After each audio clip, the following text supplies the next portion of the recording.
제가 오랫동안 정치를 하면서 대선 후보를 결정하고 뽑는 방법들을 봐왔습니다. 이를테면 김대중, 김영삼 대통령 시절에는 이미 당 총재가 대통령 후보로서 거의 확정이 되어 있는 상태 속에서 형식적인 경선을 했습니다.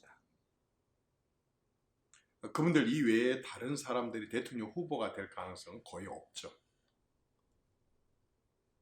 그런데 그 시절에는 또 그게 불가피했다고 생각합니다. 강력한 권위주의 정권에 대항을 해서 야당의 정권 교체를 하기 위해서는 카리스마 있고 이미 많이 알려져 있고 그리고 그 이상의 능가하는 인물이 뚜렷하게 보이지 않을 때 말입니다. 그때는 다소 불가피했다 손치더라도 저는 그건 정상적인 민주주의 방식은 아니라고 봅니다. 그것은 사실상 돌연변이 형태의 민주주의 방식이라고 생각합니다. 그런데 김대중, 김영삼 이후에 계속해서 대통령을 꿈을 꾸는 사람들은 김대중, 김영삼 대통령식의 대선 주자로서의 등장과 또 선출 과정을 따르려고 합니다. 그래서 누구 우리가 알고 있는 많은 대선 주자들 중심의 정당이 생기려고 하고 또 그렇게 만들었고 또 이미 대선 주자로서 본인이 사실상 스스로를 확정해 놓고 의원들이나 학자들을 줄을 세우고 당원들을 줄을 세우는 그런 형태를 보여왔습니다. 결코 민주적일 수도 없고 바람직한 대선 후보가 될 수도 없고 또 대통령 후보로서의 어떤 정책 개발이라든가 설령 집권한다 손치더라도 정치 빚갚기를 하지 않고는 인사를 할 수 없는 그런 정치 형태, 그런 대선 후보 선출 형태를 계속해 왔다고 생각합니다. 저는 이것을 메시아 정치라고 하고 싶습니다. 이러한 메시아를 기다리는 그러한 정치, 그러한 대선 후보는 결코 바람직한 민주주의 방식은 아니라고 생각합니다. 당연히 그 사람들은 항상 실패를 왔습니다. 최하 1%, 2% 지지율의 최고 23, 4% 득표를 하거나 여론조사에서 그런 말하자면 지지율이 나왔다 손치더라도 그런 사람들은 대통령이 된 적이 없습니다. 그런 사람들이 흔히 하는 일이 뭡니까? 중국의 태산을 오릅니다. 중국의 태산을 올라갔다 왔다는 대선 후보치고 대통령 된 사람 한 사람이라도 봤습니까? 김칫국부터 마시는 그런 대선 후보로서는 성공할 수가 없습니다. 당연히 일찍 부각되니 그 사람에게 집중적인 공격과 비난의 타켓이 될 뿐만 아니라 그렇게 대선 주자로 스스로 나선 사람에게 소위 참모라고 한 사람들 또 자문교수라고 달라든 사람들도 거의 인류급들은 별로 없습니다. 저는 대선 후보의 바람직한 선출 방식으로 슈퍼스타 K 방식을 말씀드리고 싶습니다. 많은 가수가 되고 싶어하는 희망자들 중에 경쟁과 또 경쟁과 또 경쟁과 마지막에 치열한 그야말로 경쟁을 통해서 최종적으로 살아남는 사람이 가수가 되는 것입니다. 그 과정을 통해서 훨씬 더 많이 노래 연습을 하게 되고 또 말하자면 청중들을 어떻게 사로잡는가 그리고 실제로 가수로서의 자질과 숨어있는 모든 기질까지가 다 발휘될 수 있는 그런 치열하고 고통스럽지만 반드시 겪어야 될 과정을 거치는 것입니다. 예를 들어서 대선 1년 전쯤에 한 당에서 대선 주자들을 한 15명 정도의 군을 형성하는 것입니다.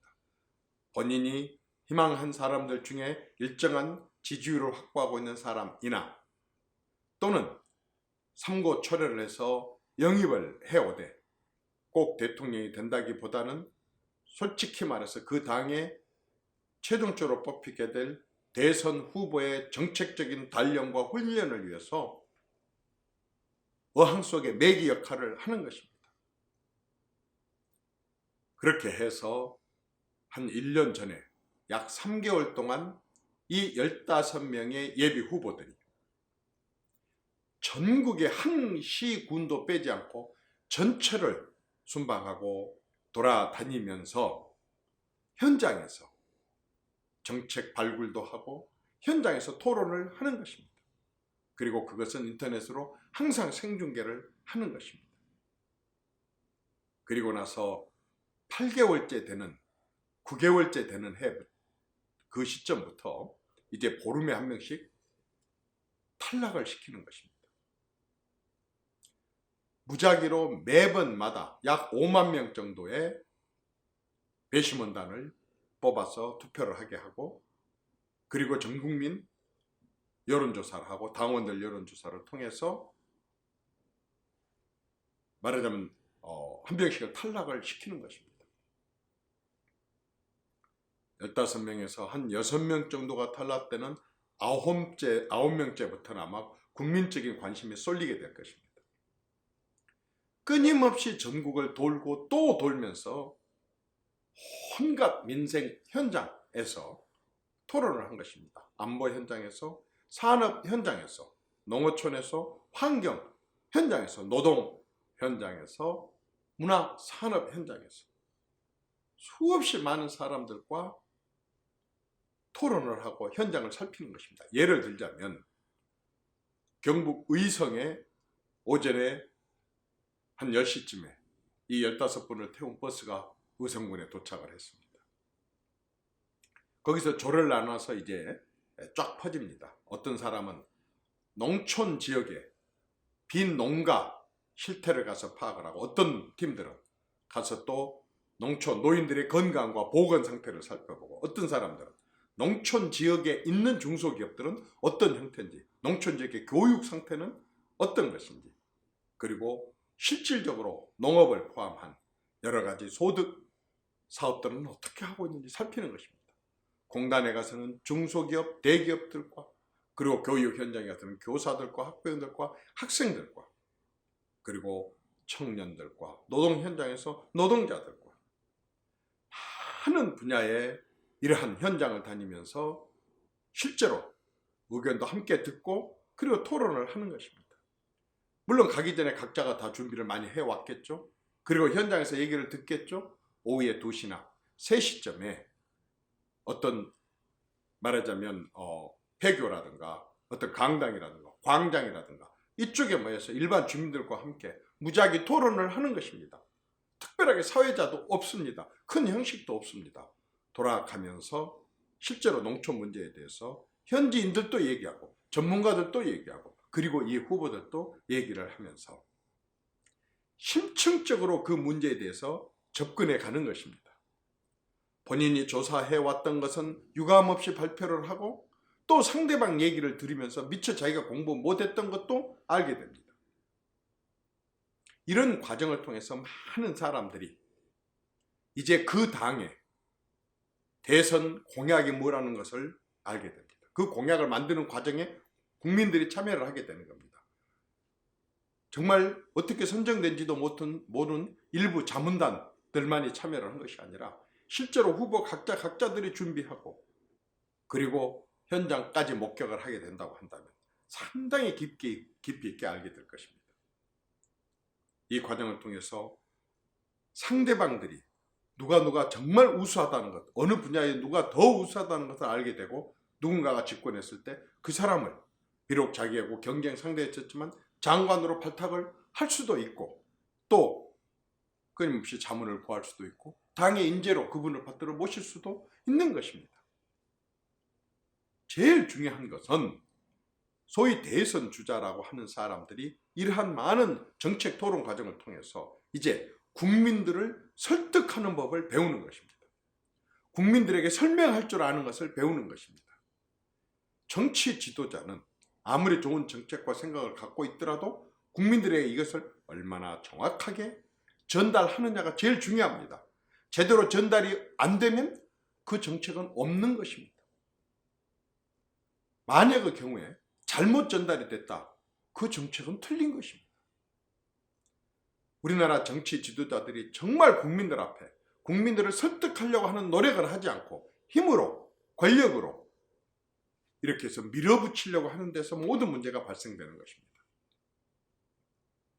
대통령이 직접 국민 앞에 항상 나와서 쟁점이 되는 사안에 대해서 언제든지 청와대 풀밭에서 기자들 앞에, 아니면 현장에 가서 직접 국민들 앞에, 아니면 정말 사안이 있을 때마다 국회에다 요청을 해서 낮에 12시에 10분 정도 대통령이 발표를 하고 제1야당 지도자가 질의하고 대통령이 답을 하는 과정을 통해서 30여 분간 생중계를 통해서 국민들에게 정책을 설명한다면, 밥을 먹으면서 차를 마시면서 이러한 국민을 설득하려고 한 대통령의 노력과, 그리고 야당의 바로 그러한 문제 제기에 대한 공감이 많은 정책들을 일방적으로 밀어붙이고 몰아붙이는, 그렇게 해서 나중에 그 후유증이 굉장히 큰 그런 정책이 아니라 정말 국민들의 공감대가 형성이 되고 국민들이 다 알게 되고 하는 그런 정책을 만들게 될 것입니다.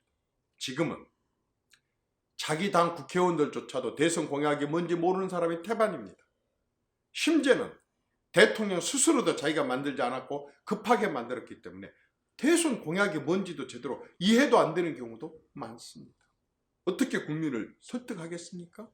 그러다 보니까 국민과의 대화도 잘 이루어지지 않습니다. 마치 대단한 선심이나 베푼 것처럼 어쩌다 한 번씩 대통령이 국민들 앞에 나타나서 설명을 하는, 그것도 전부 짜고 하는 이러한 국민과의 대화는 결코 국민들을 설득할 수 없다고 생각합니다. 이것은 절대로 위정자가, 대통령과 국회의원과 정부가 국민을 주인으로 섬기는 그러한 행태는 아니라고 봅니다. 대선 공약이 국민과 함께 만들어지고, 그리고 많은 전문가들과 함께 만들어지고 소속 의원들과 함께 만들어지고 그 과정을 통해서 모두가 알게 된다고 한다면 그 정책은 다듬어진 것이 될 것이고 실행을 하지 않을 수 없게 될 것이고, 그리고 국민들도 야당들도 충분하게 공감하고 이해를 하게 될 것이고 성원해주고 지원해 주게 될 것입니다. 이렇게 단련된 정치 지도자, 국가 지도자야만이 해외에 나가서도 당당하게 외국 지도자들과 손에 A4 용지를 들지 않고도 얼마든지 토론을 할 수 있고 설득을 할 수 있고 얘기를 할 수 있는 것입니다. 이렇게 만들어진 정책은 실수도 적겠지만 설령 잘못됐다 손 치더라도 국민들 앞에 대통령이 당당하게 이렇게 수정하고자 합니다. 이렇게 바꾸고자 합니다. 양해를 부탁합니다. 이렇게 할 수가 있을 것입니다. 대선 후보를 내가 대선 후보다 라고 얘기하는 사람처럼 창피한 일이 없습니다. 지지율은 1%, 2%도 안 된 사람들이 너나 나나 없이 그렇게 해야만이 정치적인 존재감이 있게 되고 언론이 인터뷰를 하게 되고 말 한마디로 하면 언론에 쓰여야 되니까 조그만 유명하면 너나 나나 없이 다 대통령을 되겠다고 나서고 있습니다. 국무총리는 매일 신문과 텔레비전에 나오니까 그렇게 해서 유명한 건데 진짜 자신이 대선 후보인 줄 알고 대통령 후보를 자청합니다. 서울시장, 경기도지사 마찬가지입니다. 젊은 장관도 텔레비전에 많이 나오고 신문에 많이 나오다 보니까 그래서 자기 직책 때문에 나온데도 불구하고 마치 자기가 대통령 까미어서 그런 것처럼 원내대표나 당대표를 지내도 누구나가 다 대권을 꿈꾸는 이런 행태는 결코 바람직하지 않다고 생각합니다. 제대로 준비도 안 하고 이런 사람들에 대한 제대로 경쟁도 붙이지도 못하는 정당에서 낸 후보는 결코 대통령이 되고 나서도 국민들을 주인으로 받들어 모실지 모릅니다. 자기 정책이 어떻게 가고 있는지도 모릅니다. 그래서 제일 자신 있는 몇 가지 정책에만 국정 운영의 축을 삼고 그리고 나머지에 대해서는 대단히 소홀하기 때문에 항상 손해는 국민이 보고 국가가 보고 미래 세대들이 보게 되는 것입니다. 저는 대통령 후보는 1년 전부터 슈퍼스타 K 방식으로 15명 정도가 참여한 가운데 1년 내내 진행되어야 한다고 봅니다. 이제 절대로 메시아, 어떤 정당 얘기가 나오면 누구를 중심으로? 라고 얘기하는 그러한 메시아 정치는 이제 끝을 내야 됩니다. 그것은 수십 년 전에 김대중, 김영삼으로 끝난 정치입니다. 시대착오적인 정치입니다. 감사합니다.